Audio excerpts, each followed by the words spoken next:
సాహితీ ప్రియులకు నమస్సుమాంజలి. కాశీ మజిలీ కథలకు స్వాగతం. నా పేరు కల్పన బండారు. పిచ్చివాడి అదృష్టం పార్ట్ 4. ఇదే ఆఖరి భాగం అండి. ఇంతటితో కథ పూర్తవుతుంది. నెక్స్ట్ మనం ఒక నవల విందాము. మరి కథలోకి వెళ్ళిపోదాం. లక్ష్మీబాయి కొడుకు వంక అదోలా చూస్తూ, ఏం నాయనా, నువ్వు కురిపించిన కనకవర్షం కేవలం ఆ ఒక్క ఎలుక పిల్ల మాత్రమేనా? ఇక నీ ప్రగల్భాలు చాలు కాని ఆ షరాయిని అవతల పారేసి భోజనానికి రా అంటూ వంట ఇంట్లోకి వెళ్ళిపోయింది. నరేంద్రుడు షరాయిని తదేకంగా ఒక్క క్షణం సేపు చూసి విసురుగా అవతలికి గిరాటేశాడు. ఒరేయ్ బ్రహ్మరాక్షసి వెదవాయ్, నన్నే మోసం చేస్తావుగా? కాచుకో, వస్తున్నాను. ఈసారి నిన్నేం చేస్తానో చూడు అంటూ పళ్ళు పటపటా కొరికాడు. మహిమగల షరాయిని మాణిక్యంబ తీసి దాచేసి దాని స్థానంలో అటువంటిదే మరొక పాతదాన్ని పెట్టి తనని మోసం చేసిన సంగతి పాపం నరేంద్రుడికి తెలియనే తెలియదు. వాడు ఆ రోజుకు ఎక్కడికి వెళ్లకుండా బుద్ధిమంతుండ్లా ఇంట్లోనే కాలం గడిపేశాడు.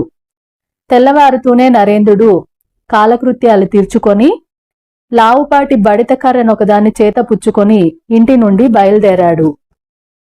ఎక్కడికిరా, పొద్దుటే బడిత పుచ్చుకొని బయలుదేరావు అంటూ తల్లి ప్రశ్నించింది.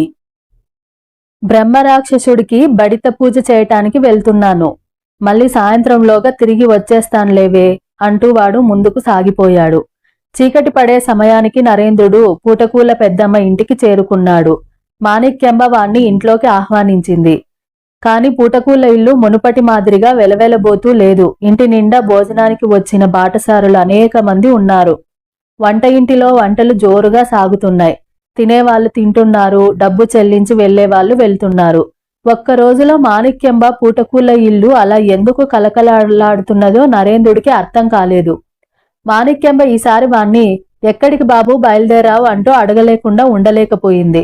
వాడు పిడికిలు బిగించి, పెద్దమ్మ నన్నొక వెధవ మోసం చేశాడు, వాడికి బుద్ధి చెప్పటానికి వెళ్తున్నాను. ఈ రాత్రికి ఇక్కడే ఉంటాను, పొద్దుటే లేచి వెళ్ళిపోతాను అన్నాడు. అయ్యో నాయనా, ఈ ఇల్లు నీ స్వంతమే అనుకో.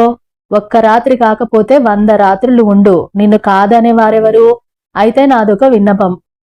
పోతే నువ్వు ఇక్కడికి వెళ్ళినా ఎక్కడికి వెళ్ళినా ఏం చేసినా నేను అడిగేది లేదు. తిరిగి ఇంటికి వెళ్లేటప్పుడు మాత్రం తప్పనిసరిగా ఇక్కడ దిగాలి. అదే నా కోరిక అంది పూటకూల పెద్దమ్మ. అలాగే వస్తాను పెద్దమ్మ. అయితే ఈ పూటకు భోజనానికి గాని మంచానికి గాని ఇవ్వటానికి నా దగ్గర మొహరీలు లేవు. మరి భోజనం మానేస్తాలే, పడుకోటానికి ఎక్కడైనా ఇంత జాగా చూపిస్తే చాలు నరేంద్రుడు బిడియపడుతూ అడిగాడు. మాణిక్యంబ నవ్వి, అదేమిటి బాబు, నీ తల్లి ఒకటి నేను ఒకటేనా? కడుపు నిండా భోజనం చేసి కంటి నిండా నిద్రపో, నిన్ను డబ్బు ఎవరు అడిగారు అంది. ఆ నరేంద్రుడు హాయిగా భోజనం చేసి చక్కగా నిద్రపోయాడు. తెల్లవారి లేస్తూనే వాడు బడిత చేత పుచ్చుకొని బ్రహ్మరాక్షసులు ఉంటున్న నుయ్యి దగ్గరకు బయలుదేరాడు. మిట్ట మధ్యాహ్నం సమయానికి వాడు తిన్నగా నూతి దగ్గరకు వచ్చాడు. వస్తూనే చేతిలోని బడితతో నూతి అంచు మీద బలంగా కొట్టాడు. ఆ తర్వాత నూతిలోకి తొంగి చూస్తూ, ఒరే రాక్షస వెదవల్లారా, యువతలకి రండిరా, ఒక్కరిని కాదు, ఇద్దరిని కాదు, ఏకంగా 3 కలిసి మేలేసి కరకరా నమిలి తింటాను అంటూ సింహంలా గర్జించాడు. బడిత దెబ్బకు నుయ్యి అదిరిపోయింది. నూతిలో ఉన్న రాక్షసులు ఏమిటా భూకంపం అనుకుంటుండగానే నరేంద్రుడి గర్జన వాళ్లకు కర్ణ కఠోరంగా వినిపించింది. అన్నయ్యలు, అది పెనురాక్షసుడి కంఠమే. మొన్న వచ్చినప్పుడు సరళంగా ఉన్న గొంతు ఇవాళ నిప్పుల వర్షం కురిపిస్తున్నదేమిటి? ఇంతకీ పెనురాక్షసుడు దేనికి వచ్చినట్లు? నాకేదో భయంగా ఉంది. ఈసారి మన ప్రాణాలు పోవడం ఖాయం అంటూ చిన్న రాక్షసుడు గజగజ వణికిపోవటం ప్రారంభించాడు. అంతలో నరేంద్రుడు మళ్ళీ ఒక్కడూ పలకడేమిరా? అసలు మీరు నూతిలో ఉన్నారా లేదా? ఉండి కూడా బదులు చెప్పడం లేదా? అలాగైతే నేనే నూతిలోకి వస్తున్నాను. వచ్చానో మీ ప్రాణాలు పోయినట్లే లెక్క అంటూ పెద్దగా కేక పెట్టాడు. ఆ కేకతో 3 రాక్షసులు బెదిరిపోయి అమాంతం నూతిలో నుంచి పైకి ఎగురుకుంటూ వచ్చి నరేంద్రుడి ముందు ప్రత్యక్షమయ్యారు. నరేంద్రుడి చేతిలోని బడితకర్రను వాడి కళ్ళలోని ఆగ్రహాన్ని చూస్తూనే బ్రహ్మరాక్షసులు గజగజలాడిపోయి, అదెందుకు దేవరా, తమరు అంత ఆగ్రహంతో వచ్చారు కదా, మేము చేసిన అపరాధమేమిటి స్వామి, విన్నవిస్తే తప్పు దిద్దుకుంటాం కదా అంటూ చేతులు జోడించారు. మీరు నన్ను మోసం చేశారు, అద్భుత వస్తువు అంటూ షరా ఇచ్చారు. తీరా నేను మా ఇంటికి వెళ్లి చూస్తే అందులో నుంచి కనకవర్షం కురవలేదు సరికదా, చిన్న ఎలుకపిల్ల బడింది. ఆ మోసం ఏమిటో తేల్చుకుందామని ఇలా వచ్చాను అన్నాడు నరేంద్రుడు కోపం కనబరుస్తూ. పెద్ద రాక్షసుడు లెంపలు వాయించుకొని, బుద్ధి బుద్ధి దేవరా, మేము అటువంటి మోసం చేస్తామా దేవరా? ఇందులో ఏదో పొరపాటు జరిగింది. మీరు ఇంటికి వెళ్లేలోగా ఆ షరాయి మహిమను ఎవరికైనా చూపించారా అంటూ ప్రశ్నించాడు. నరేంద్రుడు పూటకూళ్ళ మాణిక్యాంబ విషయం పూర్తిగా రాక్షసులతో చెప్పేశాడు. ఇకనేం మోసం చేసింది అదే. రాత్రి నిద్రపోయేటప్పుడు మహిమగల షరాయి కాజేసి దాని స్థానంలో ఎందుకు పనికిరాని కంపు షరాయిని పెట్టింది. దానికి తగిన ప్రాయశ్చిత్తం చేద్దాం అన్నాడు రాక్షసుడు. నరేంద్రుడికి ఆలోచించగా అసలు విషయమేమిటో అర్థమైపోయింది. అమ్మ ముసలిముండా, ఎంత కపట నాటకమాడావు! ప్రేమ ఉన్నట్లు నటిస్తే నిజమే కాబోలు అనుకున్నాను. ఇక చూసుకో నా తడాక అనుకొని పైకి రాక్షసులతో, మోసం చేసింది పూటకూళ్ళ పెద్దమ్మ, మోసపోయింది నేను. దానికి ఎలా బుద్ధి చెప్పాలో, ఏ విధంగా చేస్తే మహిమగల షరాయి లభిస్తుందో చెప్పండి చాలు, మీరు అక్కడికి వెళ్ళనవసరం లేదు అన్నాడు వాడు. ఆ తర్వాత ముగ్గురు బ్రహ్మరాక్షసులు తమలో తాము కూడా బలుక్కున్నారు. చిన్న రాక్షసుడు పైకి లేచి జోయమంటూ నూతిలోకి దూసుకుపోయాడు.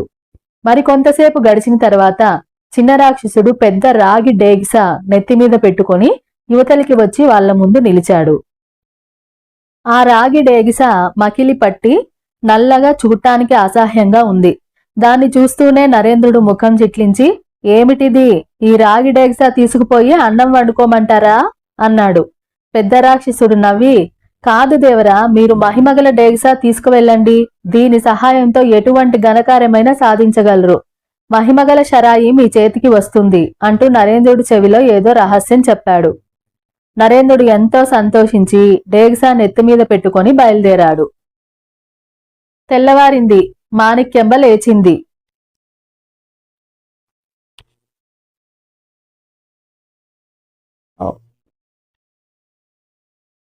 వెళ్లబోయే ముందు రాక్షసులు చేతులు జోడించి, దేవరా, ఇక మా దగ్గర అద్భుత వస్తువులు లేవు. మీరు వచ్చి మమ్మల్ని చంపి తిన్నా మా దగ్గర ఏమీ లేవు. మీరు ఉండమంటే ఈ నూతిలో ఉంటాము, పొమ్మంటే మరో చోటికి పోతాము అన్నారు. నరేంద్రుడు ఇక ఎన్నటికీ ఆ ఛాయలకే రానని వాళ్లకు హామీ ఇచ్చి పూటకూళ్ళ ఇంటి దిక్కుగా బయలుదేరాడు. వాడు చీకటి పడే సమయానికి పూటకూళ్ళ పెద్దమ్మ ఇంటికి చేరుకున్నాడు. ఈసారి నరేంద్రుడు నెత్తిమీద అంత పెద్ద రాగి డేగిసాని చూస్తూనే మాణిక్యంబ సంతోషంతో చంకలు గుద్దుకుంది. ఏమిటి బాబు అంది పూటకూళ్ళ పెద్దమ్మ. ఇదా పెద్దమ్మ? అబ్బో, దీని మహిమ చెప్పాలంటే 1000 శిరస్సులు గల ఆదిశేషుడు కూడా తరం కాదనుకో అన్నాడు. అలాగా, ఏమిటో ఆ మహిమ? నాకు కాస్త చూపించినాయనా అంది ఆమె. నరేంద్రుడు ఆమె వంక క్రీగంట చూస్తూ, చూపిస్తాను పెద్దమ్మ, నీకు చూపించడానికే గదా దీన్ని ఇక్కడికి తెచ్చింది. అయితే చీకటి పడినాక దీని ప్రభావం అంతరించిపోతుంది. సూర్యుడు తూర్పున ఉదయించగానే తిరిగి దీనికి ప్రభావం వచ్చేస్తుంది. తెల్లవారగానే నీకు దీని ప్రభావం చూపిస్తాను కదా. ఇప్పుడు నాకు భోజనం పెట్టు అన్నాడు. వాడు భోజనం చేసిన తర్వాత మాణిక్యమ్మ వాడితో, చూడు బాబు, బాగా అలసిపోయినట్టున్నావు, మంచం మీద పడుకో, ఆ డేగిసా ఇలా ఇవ్వు, ఇంట్లో దాచిపెడతాను అంది. వద్దులే పెద్దమ్మ, ఇది నా దగ్గరే ఉంటుంది, నువ్వెళ్ళి పడుకో అన్నాడు నరేంద్రుడు. చేసేది లేక మాణిక్యమ్మ వెళ్లి పడుకుంది. పడుకున్నదన్న మాటే గాని ఆమెకు నిద్ర పట్టలేదు. గడియ గడియకు వచ్చి నరేంద్రుని చూస్తూనే ఉంది. వాడి మాత్రం రాగి డేగిసాను ఒళ్ళో పెట్టుకుని తెల్లవార్లు జాగరణ చేస్తూ కూర్చున్నాడు. తెల్లవారింది. మాణిక్యంబ లేచింది. తెల్లవార్లు నిద్రపోకుండా కొరివి దెయ్యంలాగా అలాగే కూర్చున్న నరేంద్రుని చూసి విస్తుపోయింది. ఏం బాబు, రాత్రంతా జాగరణ చేసినట్టున్నావు? నిద్రపోతే ఎవరైనా డేగిసా ఎత్తుకుపోతారనుకున్నావా అంది. వాడు లేచి నిల్చుని, అవును పెద్దమ్మ, ఎవడైనా దొంగ వెధవ దీన్ని ఎత్తుకుపోతాడనుకో, అప్పుడు దీని మహిమ ఏమిటో నీకు ఎలా చూపించగలను చెప్పు అన్నాడు. అవునవును, ఎలా చూపించగలవు? తెల్లవారింది కదా, అదిగో తూర్పున సూర్యుడు ఉదయిస్తున్నాడు, ఇప్పుడైనా దీని మహిమ ఏమిటో చెప్పు అంది ఆమె. చెబుతాను, తొందరపడతావేం? చూడు పెద్దమ్మ, దీని మహిమ నీకు చూపించే ముందు నిన్నొక ప్రశ్న అడగదలుచుకున్నాను, జవాబు చెప్తావా అన్నాడు వాడు. తప్పకుండా చెబుతాను, అడుగు నాయనా అంది మాణిక్యంబ. అయితే మొన్న నా దగ్గర నుంచి దొంగిలించిన మహిమగల షరాయి ఎక్కడ దాచావు? దాని ఆధారంతో సంపాదించిన బంగారు నాణేల పెట్టె ఎక్కడుంది? మర్యాదగా వాటిని తెచ్చి నాకు ఇస్తావా, లేక నేను విధించే శిక్ష అనుభవిస్తావా? సమాధానం చెప్పు అన్నాడు వాడు. ఆ మాటతో మాణిక్యంబ గతుక్కుమంది.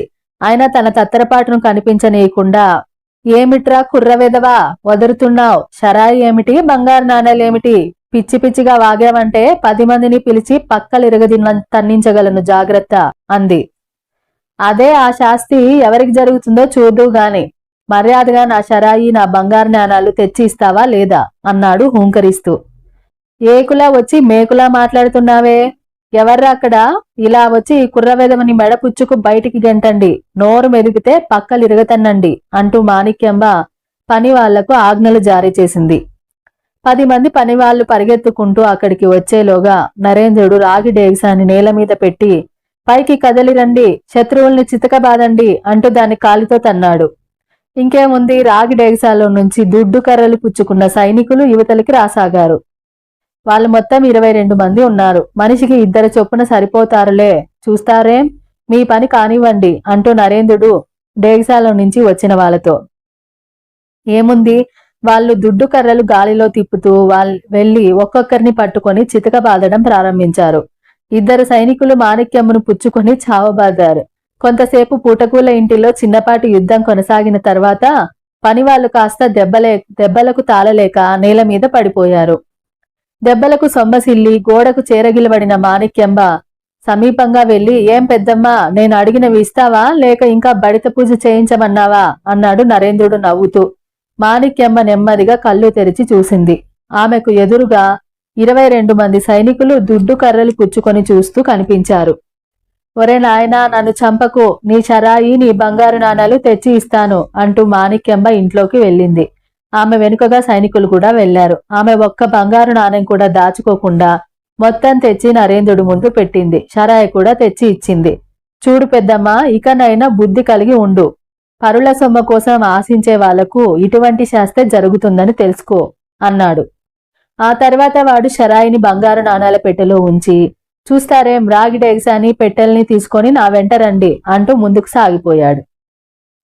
డేగిసాలో నుంచి వచ్చిన వారు పెట్టెను డేగిసాను మోసుకుంటూ నరేంద్రుడి వెంట బయలుదేరారు. మధ్యాహ్నానికల్లా నరేంద్రుడు లాహర్పూర్ గ్రామ పొలిమేరలకు చేరుకున్నాడు. అక్కడ సైనికులతో పెట్టెను డేగిసాను కిందకు దించండి అన్నాడు. వాళ్ళు వాటిని కిందకు దించారు. చూస్తారేం, అందరూ డేగిసాలోకి వెళ్లిపోండి అన్నాడు. నరేంద్రుడు అలా అనగానే మాయా సైనికులు ఒక్కొక్కరే డేగిసాలోకి వెళ్లి విచిత్రంగా మాయం కాసాగారు. మాయా సైనికులంతా డేగిసాలోకి వెళ్లిపోయిన తర్వాత నరేంద్రుడు డేగిసాను పెట్టెను నెత్తిమీద పెట్టుకుని ఇంటికి వచ్చాడు. నెత్తిమీద సామాన్తో వచ్చిన కొడుకును చూసి లక్ష్మీబాయి విస్తుపోయింది. ఎక్కడ దొరికాయరా ఈ పాత వస్తువులు అని అడిగింది. ఇవి పాత వస్తువులు అనుకుంటున్నావా? వీటి మహిమ నీకు తెలియదు, చూపిస్తానుండు అంటూ నరేంద్రుడు వాటిని కిందకు దించాడు. ఆ తర్వాత పెట్టెలో నుంచి షరాయి తీసి కురిపించు కనక వర్షం అన్నాడు. ఆ వెంటనే దానిలో నుంచి బంగారు నాణాలు కుప్పగా పడ్డాయి. వాటిని చూస్తూనే లక్ష్మీబాయి నోట మాట రాక స్తంభించిపోయింది. ఈ షరాయిని జాగ్రత్తగా దాచి ఉంచు అంటూ వాడు దాన్ని తల్లికిచ్చి డేగిసాను మాత్రం తీసుకెళ్లి ఇంటిలో ఒకచోట భద్రంగా దాచిపెట్టాడు.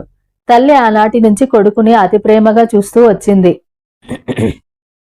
అంతేకాదు, మంచి ఉపాధ్యాయుని ఏర్పాటు చేసి వాడికి విద్యాబుద్ధులు చెప్పించసాగింది. ఆ విధంగా కాలగర్భంలో 2 ఏళ్లు కలిసిపోయాయి. చందన్గఢ్ రాజ్యానికి పొరుగున విజయపురి ఉన్నది. విజయపురిని పరిపాలించే విక్రమసేనుడు అతి పరాక్రమశాలి, రాజ్యకాంక్ష కలవాడు. చందన్గఢ్ని పరిపాలించే విక్రమవర్మ ముసలివాడయ్యాడు. ఆ రాజ్యానికి వారసుల్లేరు. ఉన్నది యువరాణి చంద్రకళ మాత్రమే. ఆమెకు రాజ్యాధికారం లేదు. ఆమెను వివాహం చేసుకున్నవాడే రాజ్యానికి ఉత్తరాధికారి అవుతాడు. వీటన్నిటినీ దృష్టిలో ఉంచుకొని విక్రమసేనుడు విక్రమవర్మకు వార్తాహరుడి చేత ఈ విధంగా వర్తమానం పంపాడు. మహారాజా, నేను ఎంతటి పరాక్రమశాలినో, అర్ధబలం అంగబలం నాకు ఎంత ఉన్నదో అన్ని తమకు తెలుసు. నా పర్యవేక్షణలో చందన్గఢ్ సురక్షితంగా ఉంటుంది. మీరు వృద్ధులయ్యారు. మీరు ఎంతకాలం ఆ రాజ్యాన్ని పరిపాలిస్తారు? అందుచేత మీ అమ్మాయి చంద్రకళను నాకిచ్చి వివాహం చేయండి. ఆ తర్వాత నేను మీ అమ్మాయినే కాకుండా మీ రాజ్యాన్ని కూడా ఏలుకుంటాను. ఈ లేఖకు విక్రమవర్మ ఈ విధంగా సమాధానం పంపాడు. నువ్వు ఎంత పరాక్రమశాలివైనా భోగలాలస పర్వంలో మునిగితేలే ధన కామాంధుడివి. నిన్ను చేసుకొని మా అమ్మాయి సుఖపడలేదు. ఏమీ లేని యోగ్యుడికిచ్చి మా అమ్మాయి వివాహం జరిపిస్తాను కాని అన్నీ ఉన్న నీ వంటి అయోగ్యుడికి ఇవ్వడమన్న ప్రసక్తే లేదు. నువ్వు అటువంటి ఆశ పెట్టుకోవద్దు అని. ఆ లేఖ చూస్తూనే విక్రమసేనుడికి ఎక్కడలేని ఆగ్రహం ముంచుకొచ్చింది. ఆ వెంటనే అతడు తన మంత్రులను సేనాధిపతులను పిలిపించి నెమ్మదిగా మంచి మాటలతో చెబితే ఆ ముసలిరాజుకు రుచించడం లేదు. మొత్తం సైన్యాన్ని సమాయత్తం చేయండి. చందన్గఢ్ మీద యుద్ధం ప్రకటించండి. యుద్ధభూమిలో ఆ ముసలిరాజును అతడి సైన్యాన్ని నాశనం చేసి చందన్గఢ్లోనే చంద్రకళను వివాహం చేసుకుంటాను అన్నాడు. ఇంకేముంది, విజయపురి సైన్యాలు చందన్గఢ్ దిక్కుగా బయలుదేరాయి. ఈ వార్త వేగుల ద్వారా విక్రమవర్మకు తెలిసింది. అతడికి ఏం చేయాలో పాలుపోలేదు. విక్రమవర్మ చేతిలో విశేష సైనిక సంపత్తి ఉన్నది.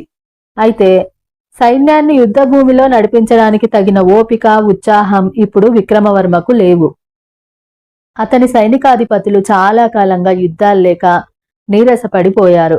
ఇప్పుడు యుద్ధం చేయడం అంటే వాళ్ళకేదో భయంగా ఉంది. అదీగాక సైనికులకు తగిన శిక్షణ లేదు.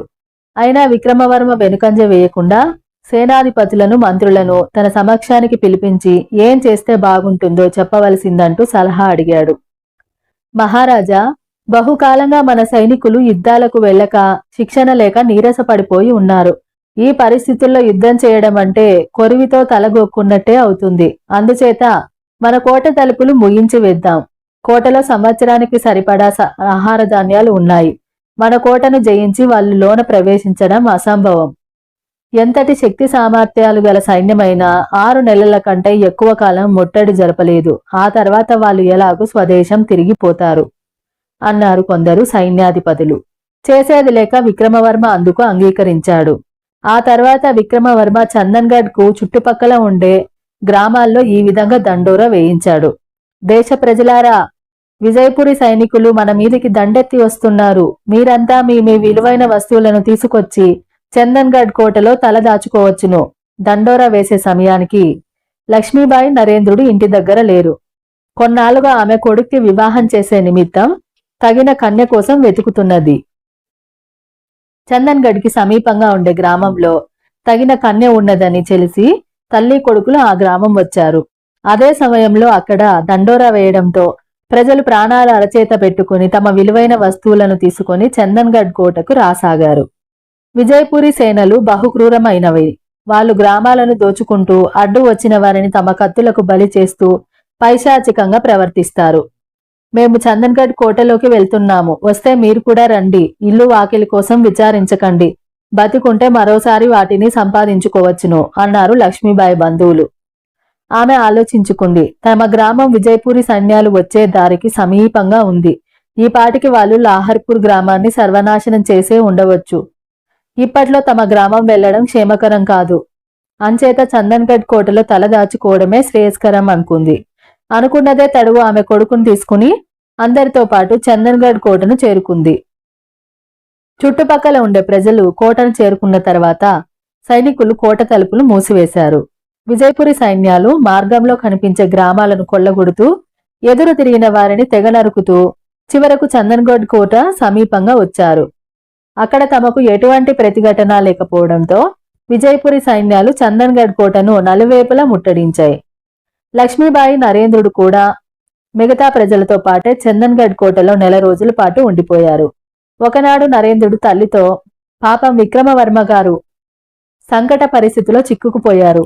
నేను సహాయం చేయడానికైనా మన గ్రామం వెళ్లే అవకాశం లేకుండా పోయింది. ఏం చేయాలో తోచకుండా ఉంది అన్నాడు. తల్లి ఆశ్చర్యపోతూ, ఒక్కడివే నువ్వేం సహాయం చేయగలవురా? అందున ఇది శత్రు సైనికులతో వ్యవహారం అంది.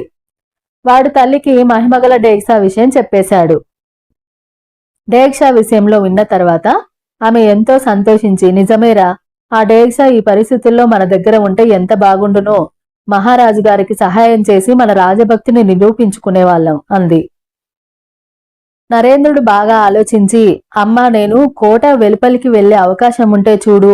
ఆ తర్వాత మన గ్రామం వెళ్లి డేక్సాను తీసుకొస్తాను అన్నాడు. దానికి ఒక్కటే మార్గం ఉంది. మనం మహారాజు గారి దర్శనం చేసుకుని కోట వెలుపలకు వెళ్లే ఫర్మానా సాధించాలి. అది సంపాదించగలిగితే కోట ద్వారపాలకులు అవతలికి వెళ్లేందుకు అనుమతిస్తారు అంది తల్లి. అయితే అయితే మనం రేపు ఉదయమే మహారాజు గారి దర్శనానికి వెళ్దాం. డేక్షా విషయం మాత్రం రహస్యంగా ఉంచడం ముఖ్యం అన్నాడు నరేంద్రుడు. ఆ మర్నాడు ఉదయాన్నే తల్లి కొడుకులిద్దరూ అంతఃపురానికి బయలుదేరారు. ఎవరు మీరు?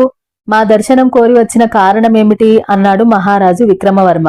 నరేంద్రుడు చేతులు జోడించి, మహారాజా, నేను మా తల్లి లాహర్పూర్ గ్రామానికి చెందిన వాళ్ళం. మీకీ విపత్తు సంభవించడం మాకు చాలా బాధగా ఉంది. మీరు నన్ను కోట వెలుపలికి పంపగలిగితే నేను ఒక్కనే విజయపురి సైన్యాలను నామరూపాలు లేకుండా చేయగలను. అటువంటి అద్భుత శక్తి నా దగ్గర ఉన్నది. నేను కోట వెలుపలికి వెళ్లేందుకు తమరు ఫర్మానా జారీ చేయిస్తే నా రాజభక్తిని ప్రకటించుకుంటాను అన్నాడు. విక్రమవర్మకు నరేంద్రుడి మాటలు రూపము బాగా నచ్చాయి. చూడు నాయనా, నువ్వు చూస్తే 20 సంవత్సరాలైనా నిండని కుర్రవాడివి.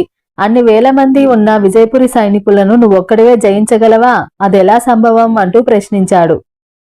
నరేంద్రుడు నమ్మబలుకుతూ, అదెలా సంభవమో తమకు చేతల్లో చూపిస్తాను. మాటల్లో చెబితే తమరు నమ్మకపోవచ్చు.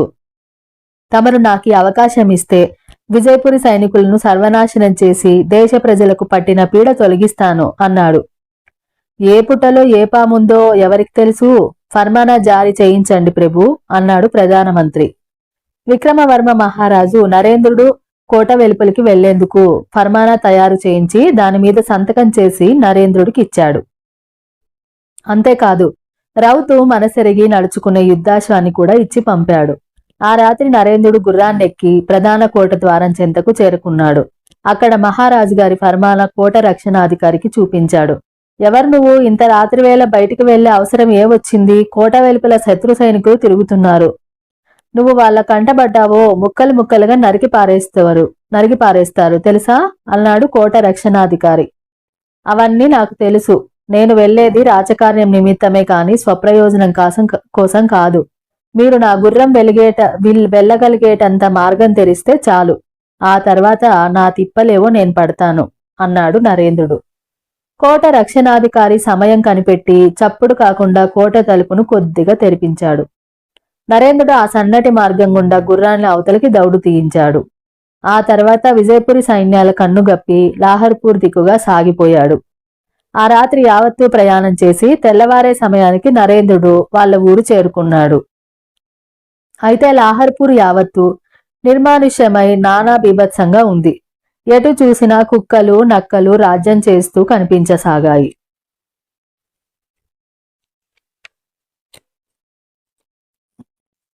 విజయపురి సైన్యాల దౌష్ట్యానికి లాహర్పూర్ పూర్తిగా బలైపోయింది. గ్రామం కొంతవరకు తగలబడింది. మిగిలిన ఇళ్లు కొంతమేరకు నేలమట్టమయ్యాయి. నరేంద్రుడు వాటన్నిటినీ దాటుకుంటూ తమ ఇంటి సమీపానికి చేరుకున్నాడు. అతడి ఇల్లు కూడా కొంతవరకు తగలబడి ఉంది. ఇంటిలో సామాను యావత్తు చెల్లా చెదురు అయ్యింది. నరేంద్రుడు గుర్రం దిగి ఇంట్లో అడుగుపెట్టాడు. డేక్షా షరాయి ఉంటున్న గదిలోకి వెళ్లి చూశాడు. ఆ గదిలో ఉన్న సామాన్లతో బాటే షరాయి సగం వరకు కాలిపోయింది. డేక్షా మాత్రం ఒక మూలగా చెక్కు చెదరకుండా ఉంది. నరేంద్రుడు షరాయిని పైకెత్తి, కురిపించు కనకవర్షం అన్నాడు. అయినా షరాయి కనకవర్షాన్ని కురిపించలేదు. అగ్నిలో కాలడం వలన దీని ప్రభావం పోయి ఉంటుంది అనుకుని నరేంద్రుడు షరాయిని అవతలికి విసిరేశాడు. అగ్నిలో డేక్షా కూడా కాలి ఉంటుంది. దీని ప్రభావం ఉందో పోయిందో చూడాలి. ప్రభావం ఉంటే విజయపురి సైన్యాల భరతం పడతాను. మా గ్రామాన్ని ఈ స్థితికి తెచ్చిన విక్రమసేనుణ్ణి ప్రాణాలతో విడిచిపెట్టను అనుకున్నాడు. ఆ తర్వాత అతడు నెమ్మదిగా డేక్షా దగ్గరకు వెళ్లి, పైకి కదలిరండి, శత్రువులను చావబాదండి అంటూ డేక్షాని కాలితో తన్నాడు.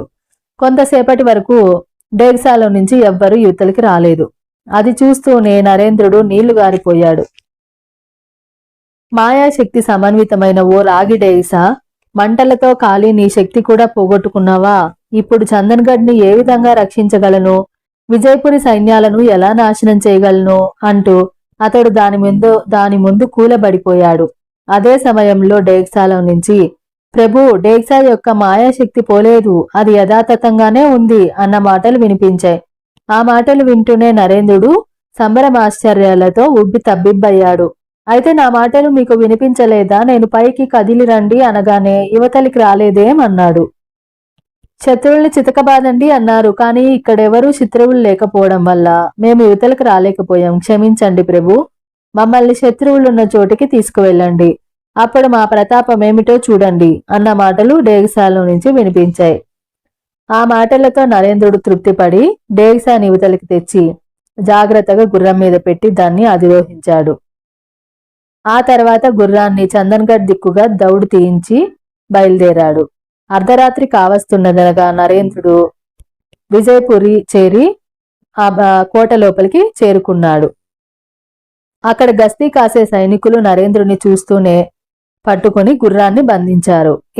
ఎవరు నువ్వు? మిత్రుడివా లేక శత్రువర్గంలోని వాడివా అన్నారు వాళ్ళు. నరేంద్రుడు గుర్రం దిగకుండా, నేను మీ మహారాజుకు మిత్రున్నే, నన్ను తిన్నగా ఆయన డేరా వద్దకు తీసుకువెళ్ళండి అన్నాడు.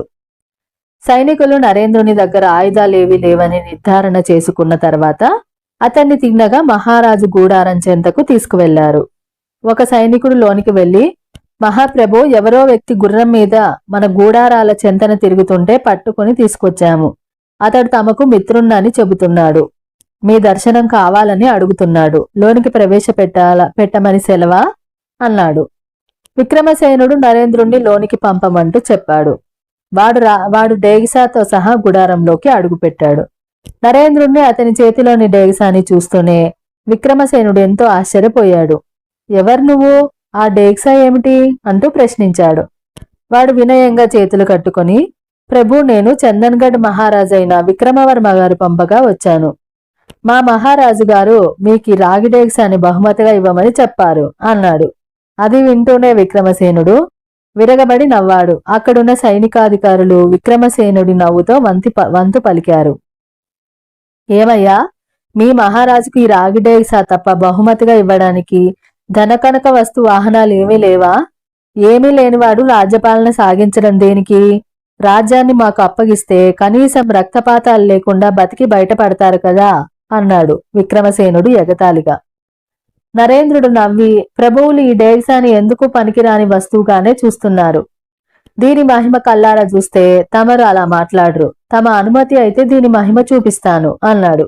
అలాగా, ఏది దీని మహిమ ఏమిటో చూపించి చూద్దాం అన్నాడు విక్రమసేనుడు. నరేంద్రుడు డేగిసాను గూడారంలో ఒక చోట పెట్టి, చూస్తారేం, పైకి కదలి రండి, శత్రువులు అసంఖ్యాకంగా ఉన్నారు. ఒక్కొక్కరికి 4 చొప్పున యువతలికి వచ్చి శత్రువుల్ని చావబాదండి, ఎవ్వరూ ప్రాణాలతో తప్పించుకోకూడదు అంటూ దాన్ని కాలితో తన్నాడు. అంతే, డేగిసాలో నుంచి పిచ్చు కత్తులు ధరించిన మాయా సైనికులు కోకొల్లలుగా యువతలికి రాసాగారు. అది చూస్తూనే విక్రమసేనుడి నోట మాట రాక కొంతసేపటి వరకు కొయ్యబారిపోయాడు. ఆ తర్వాత తెప్పరిల్లి, ఆ కుర్రవెదవని చంపండి, పొడవండి, ఆ డేగిసాను చేజిక్కించుకోండి అంటూ కేకలు పెట్టాడు. అయితే ఇప్పటికే మాయా సైనికులు అక్కడున్న సైన్యాధిపతులను తిన్నగా యమపురికి పంపించి వేశారు. కత్తి చేతపట్టి వచ్చి విక్రమసేనుణ్ణి కత్తికొక కండగా ఖండించి పారేశాడు. ఆ తర్వాత మాయా సైనికులు విజయపురి సైనికుల మీద విరుచుకుపడ్డారు.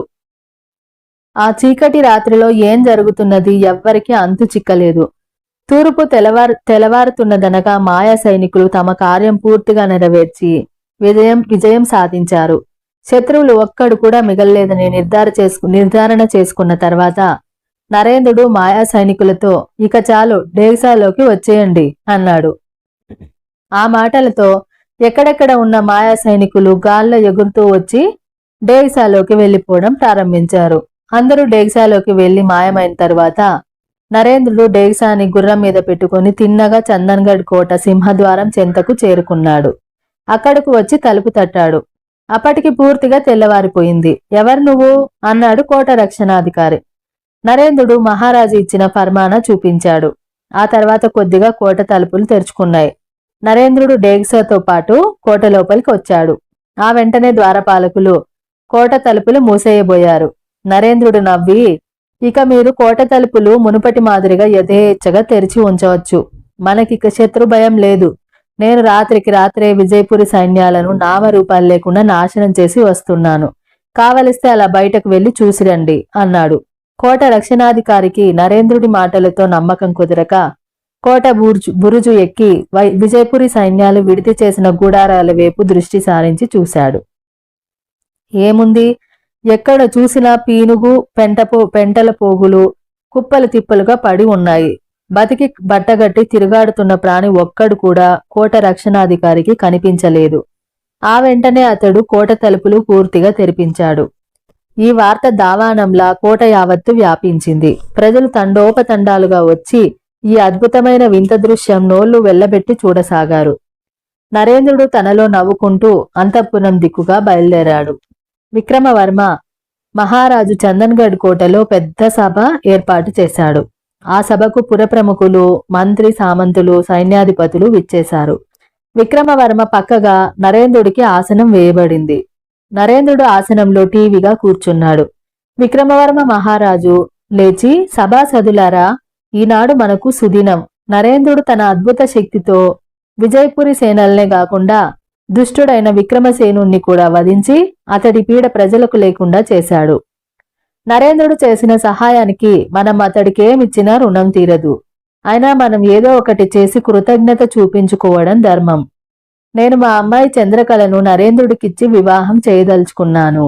ఇది మీ అందరికీ సంతోషదాయకమేనని భావిస్తున్నాను అన్నాడు. మహారాజు మాటలు పూర్తి అవుతూనే సభలో కరతాళ ధ్వనులు మిన్నుముట్టాయి. సభాసదుల ఆనందానికి హద్దు లేకపోయింది. అయితే ఆ సభలో మహారాజు ప్రకటన విని సహించలేనివాడు ఒకడున్నాడు. వాడు చందన్గఢ్ ప్రధాన సేనాధిపతి అమరసింహుడు. వాడి చేతిలో పూర్తి సైన్యం ఉన్నది. అమరసింహుడు లోగడ విక్రమసేనుడితో మంతనాలు జరిపి ఉన్నాడు. మీరు చందన్గఢ్ మీదికి దండెత్తిరండి. నేను యుద్ధం చేయకుండా సైన్యాన్ని కోటలోనే ఉంచుతాను. సమయం కనిపెట్టి కోట తలుపులు తెరిచే ఏర్పాటు చేస్తాను. మీరు చందన్గఢ్ని ఆక్రమించుకోవచ్చును. ఆ తర్వాత మీరు చంద్రకళను వివాహం చేసుకోండి. నన్ను మాత్రం చందన్గఢ్కి మహారాజును చేయండి. నేను మీకు సామంతుడనై ఏటేటా కప్పం కడుతూ ఉంటాను. యుద్ధ సమయంలో నేను మీకు సహాయం చేస్తూ ఉంటాను అనేది అమరసింహుడి విక్రమసేనుడితో చేసుకున్న ఒప్పందం. ఆ షరతులకు అంగీకరించి విక్రమవర్మ సైన్య సమేతంగా చందన్గఢ్ మీదికి దండెత్తి వచ్చాడు. అయితే అటు అమరసింహుడి ఆలోచనలు కాని, ఇటు విక్రమసేనుడి దండయాత్ర ప్రయత్నం కాని సకాలంలో ఫలించకుండా నరేంద్రుడు వమ్ము చేయగలిగాడు. దాంతో అమరసింహుడు ఏం చేయాలో తోచని అయోమయ స్థితిలో పడిపోయాడు. నరేంద్రుడు ఒక్కడే అన్ని వేల మంది సైనికుల్ని ఎలా నాశనం చేయగలిగాడో అమరసింహుడికి ఎంత ఆలోచించినా అంతు చిక్కలేదు. ఇప్పుడు విక్రమవర్మ మహారాజు అలా నిండు సభలో ప్రకటించేసరికి అమరసింహుడు భరించలేక ఎదురు తిరిగాడు. క్షత్రియ వంశానికి చెందిన రాచకన్య ఒక సామాన్య మానవుడిని వివాహం చేసుకోవటానికి మేము అంగీకరించాము. క్షత్రియుడు కాని వ్యక్తి రాజ్యపాలన చేస్తుంటే అతడి ఆజ్ఞలు పాలించడానికి మేమంత చేతగాని వాళ్ళం కాము అన్నాడు అమరసింహుడు. అయితే నువ్వనేదేమిటి అన్నాడు విక్రమవర్మ. అమరసింహుడు సభాసదుల వంక చూస్తూ, మహారాజా, చందన్గఢ్ సైనిక సంపత్తి యావత్తు నా చేతిలో ఉంది. నేను క్షత్రియన్ని. అందుచేత మీకు అభ్యంతరం లేకపోతే మీ అమ్మాయిని నాకిచ్చి వివాహం చేయవచ్చును. నా పరిపాలనలో శత్రువులు చందన్గఢ్ వైపు కన్నెత్తి చూడకుండా చేయగలను. లేదంటారా, ఇక్కడ ఇప్పుడు రక్తపాతం తప్పదు. బలప్రయోగంతో రాజ్యాన్ని ఆక్రమించుకోవడమే కాకుండా రాక్షస విధిని చంద్రకళను వివాహం చేసుకుంటాను అన్నాడు. అనడమే కాదు, అతడి కనుసైగతో సైనికులు నల్దిశలా చుట్టుముట్టి ఎవరినీ కదలకుండా చేశారు.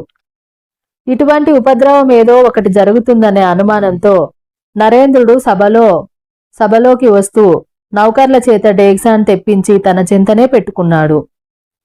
ఎప్పుడైతే పరిస్థితి విషమించిందో నరేంద్రుడు ఆసనం మీది నుంచి లేవకుండా డేగ్సాన్ను కాళ్ల దగ్గర పెట్టుకొని, చూస్తారేం, పైకి కదలిరండి, శత్రువులను పైకి లేవకుండా చితకబాదండి అంటూ డేగ్సాను కాళ్లతో తన్నాడు. ఇంకేముంది, మాయా సైనికులు దానిలో నుంచి యువతలికి పుంకాలుగా వచ్చి అమరసింహుడి సైనికులను చావబాదడం ప్రారంభించారు. కొంతసేపటి వరకు రాజసభ చందన్గఢ్ కోట చిన్న యుద్ధక్షేత్రంగా మారిపోయింది. ఆ తర్వాత అమరసింహుడితో బాటే అతడి సైనికులు మొత్తం సరాసరి స్వర్గానికి వెళ్లిపోయారు.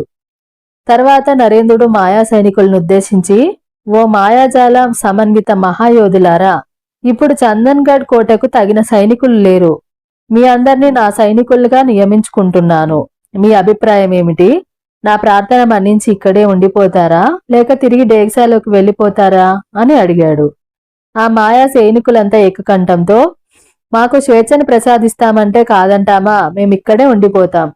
మిమ్మల్ని రాజ్యాన్ని సంరక్షిస్తాం అన్నారు. ఆ తర్వాత చంద్రకళకు నరేంద్రుడికి రంగరంగ వైభవంగా వివాహం అయింది. ఒకనాడు పూటకు గతిలేని లక్ష్మీబాయి రాజమాత అయింది. అమాయకుడైన నరేంద్రుడు చందన్గఢ్ రాజ్యానికి మహారాజయ్యాడు.